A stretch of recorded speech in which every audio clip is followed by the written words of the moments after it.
So what do you expect me to say? Let's get him!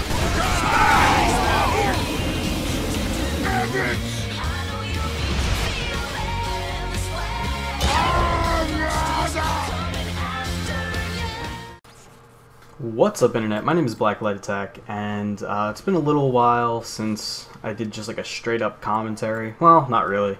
I did do that sniper one, but I'm not really counting that because that was supposed to be a live commentary that I just botched, so I decided to make it a live commentary. Yeah, so this is some spy gameplay, which it's been a little while since I got spy gameplay, but I'm collecting footage again for my Your Eternal Reward guide, and this just seemed like a good time to record and try to get a commentary out of the way as well.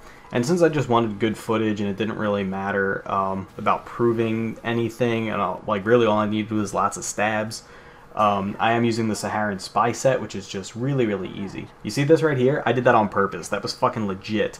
I know that like sounds like an excuse. You see how I fucked up going up the stairs? I did that on purpose so that I would be behind the soldier without him bumping into me or me jumping over him, so that it looks like I am a like an incompetent teammate that can't make it up the stairs.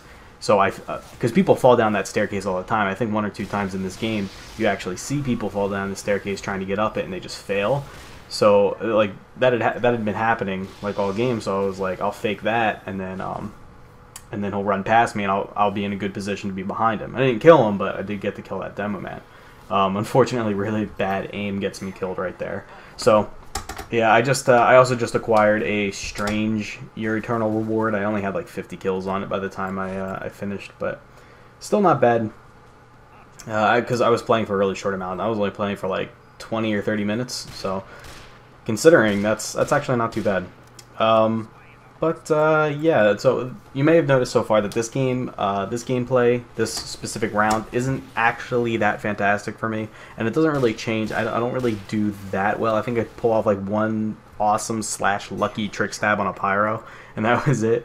But there is a reason I decided to post this one in addition to the second round, and that is that it was just it was really cool the way this unfolded. It really came down to the wire, and our team just kind of pulled and grabbed it right at the last second, and I think Red would have easily had this game if they just had a little bit more presence on the point. But you know, people tend to ignore the point until it comes down to, alright, we're about to lose, and by then it's too late.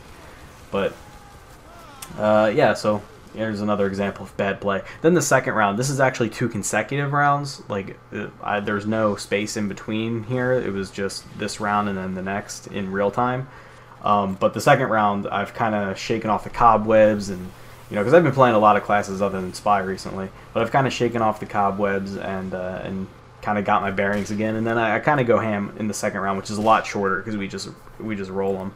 In this one, King of the Hill can last kind of long. I think it's a maximum of roughly 6 minutes, which is pretty long for a King of the Hill game because each team has to count down from 3, and if each one like gets rid of their entire timer, you know, and going into overtime and stuff like that, you can actually make it last 6 minutes. Or even considering the pre-round and then overtime, you might be able to make it last like about 7 minutes. And that's what this game is like. But anyway, enough about the gameplay. You guys will see. Again, this round not that great. Second round pretty awesome.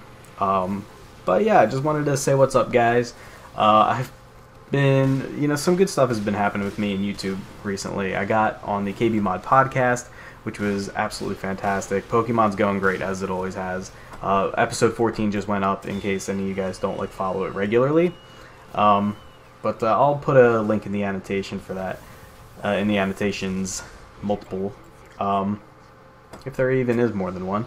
But anyway. That's going really well. I just got paid from TGN, and I can't talk about how much money I make, but this series is doing well, and even though I get paid for all of my views on YouTube, my personal channel, and anything I upload to TGN, my lion's share of money that I make on YouTube comes from Pokemon. And a lot of people who are like my size, I have about almost like 2,350 thousand, like 2,750 would be. It's close to that. It's somewhere around there. Last I checked, I was around like 2,600 or something like that. and I was getting more subscribers every day. That's not a big channel at all. It's really not. And a lot of people are surprised when I tell them how much money I make. That is, friends, people who won't say anything. They're surprised at how much money I do make. It's not a lot. It's not a job. And it's really just supplementary income. But people are still surprised at how much money I do actually make. And again, please don't ask in the comments how much I make. I can't tell you. And I'm just going to stop talking about it because I'm probably just teasing you guys, talking about it over and over and not being able to tell you how much I make. But yeah, so the point is that it's been doing really well. It's really successful. I'm very happy with it. And I was also really happy with my performance on the KB Mod podcast. If anybody doesn't follow the KB Mod podcast, it's just on kbmod.com, and you know, it's the group of guys that I play PC games with. I write for the site and stuff, and I've been trying to play with them more, but it is weird with my sleeping schedule. Nobody's really on when I'm ready. I start playing video games at like 3 in the morning now, because when I get home from work at like 11, I have other stuff to do, and I take care of you know, any errands I have to run. For, you know, when you have my kind of schedule, you know every place in the area that's 24/7. So I run any errands that I have to run. I work out. I just started working out again, which I'm really pleased with myself for, and so, you know, just stuff like that. And then by the time I'm like ready to go, I also like edit videos usually right when I get home, so I don't distract myself with something else. And then I really don't start like casual gaming until like 3 in the morning, and by then usually everybody's asleep. Sometimes there will be somebody on KB Mod Vent, but by then everybody's tired and not really talking much.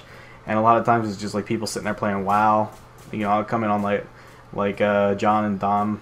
I don't know if it was Dom. I don't know if Dom plays WoW, but just, you know, people playing WoW, and I don't really have anything to add when they're running instances. You know, nothing against them. You know, play your game, absolutely, but you know, I'm not really gonna hang out if the only thing that's going on is WoW, because I don't really have any interest in WoW anymore. I don't really know any of the current terms, stuff like that. It's if any of you guys have a friend who plays WoW, who talks about it to you, and you don't play WoW, then you know what I'm talking about. And I feel kind of bad now because I had a friend when I played WoW that, like, me and my friends, we all played WoW except for him, and we would hang out with him, but then talk about WoW all the time. And now that I don't play WoW anymore, I'm like, oh my god, what was I doing to this guy? You know, like, I suddenly realized, wow, it's so boring to listen to World of Warcraft. Almost any game is boring to listen about if you don't play it. Unless, you know, you're trying to sell somebody out, so you're, like, making it awesome when you're talking about it. But World of Warcraft is, like, the worst offender. It's so boring to hear about if you don't play it. Probably true of any MMO, really, and I feel kind of bad. But then again, he was also the same friend that ended up dating my ex-girlfriend and then just like totally ditching me, and we were friends for like 15 years, and then he was like no, and then just totally dicked me over, and we're not friends anymore. So I don't feel that bad, but I still feel like, okay, maybe my argument for him being a shitty friend is a little less, you know, one-sided, because maybe I was the best friend either. Like, yeah, he wronged me big time, but I talked about World of Warcraft, and that's pretty horrible. But yeah, so yeah, things are going great with me. How is everything with you guys? I wanted to know, I wanted to ask. And also I had a question for you guys. I kind of posed this question on Twitter, and feel free to chime in here in the comment section. How would you guys feel about me doing a little bit of a giveaway? Now hear me out, hear me out. Everybody's, you know, got a really bad taste in their mouth about giveaways, about people doing it just to get these really shallow subscribers. Here's the thing, my subscriber activity is really good. I get at least 1,000 views on every video given enough time. And not much time. Like in 2 weeks I have 1,000 views on every video. That's really good for how many subscribers I have. That's a really high percentage of active subscribers. And I'm not about to fuck that up with like a, hey, I bought you guys an Xbox, somebody comment and like and be a subscriber, blah blah blah. No, fuck that.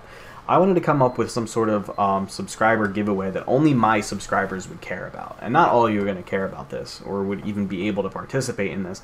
But I'm thinking about when I finish my Pokemon Nuzlocke Leaf Green run, I want to give away my Pokemon from the original run. Any surviving Pokemon. I want to do like kind of a thing where anybody who died in the run is like officially dead in like canon, so I can't trade them. Like they're dead.